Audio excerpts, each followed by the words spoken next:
actually. Ready to question for Malik. We'll start with Dave when you're ready. Malik, you guys have allowed 2 sacks all season. I think that's tied for second best in the nation. What do you feel the seeds of success in keeping you and the other quarterbacks upright have been?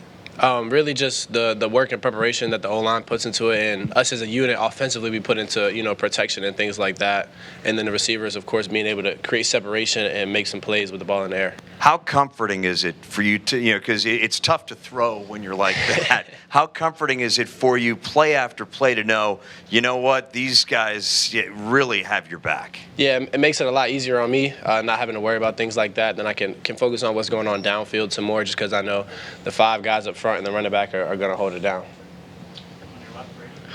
Malik, we've talked about the new faces, the new pieces on this offense, but how has a guy like Octavian been kind of a gel for the team? Because he's been here, he's seen multiple renditions of this squad. How's he helped? Yeah, he's brought some veteran leadership, really. Like you said, he's been around for a while, and he's seen a bunch of different offenses come and go, and him being able to have that experience in those offenses and kind of bring it to what we do now, and his ability to just create plays.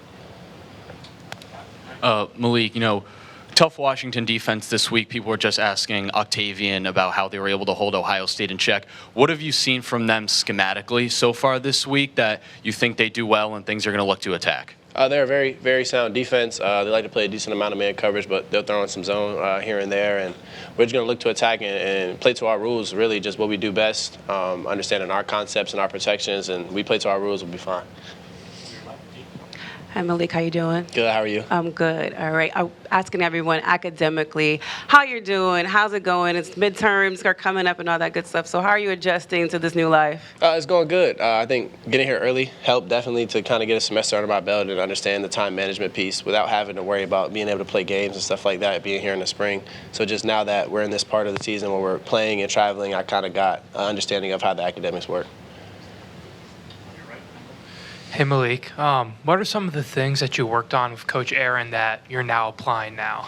A lot of my footwork, staying connected at the top of the drop, being able to generate power through the ground, like base things, small things that make big differences in the games. Just when you do it so much that it becomes like it's just second nature at that point. You're not having to think about it. It allows me to play freely.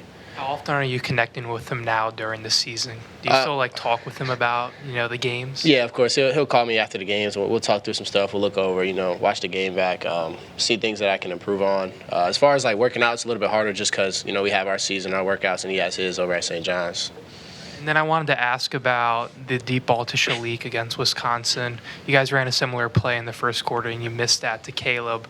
What did you see on that play that you kind of self-corrected later in the game? We had a favorable look again. This time, after I threw the one to Caleb, Coach Loxley came to me and just said, put some more air in the ball, let him run underneath of it. So then we came out, had a great look again, came off the fake, saw the play was there to be made, put some air on the ball, and let Ford run underneath of it.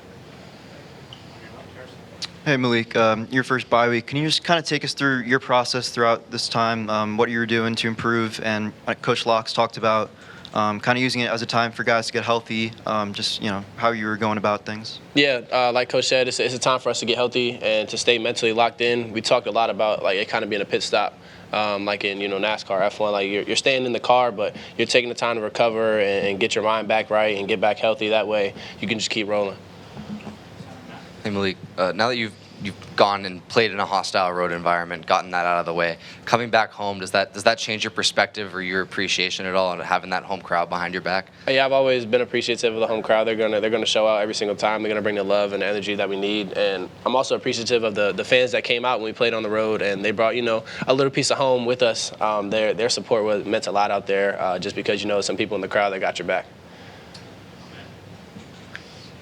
Given to the Pepsi there, I see the hot honey is your go-to for pizza. I like it, man. Congrats on the deal. But just shifting over to Washington, obviously, what kind of sticks out about their secondary? I know they got a couple guys that have transferred over from Arizona to Washington with Jetfish. Yeah, they're a lanky secondary. They got some tall corners, some big safeties. They move pretty well. So I'm excited to see, what the game plan is going to be going forward and how we're going to attack them. Thank you. Y'all have a good one.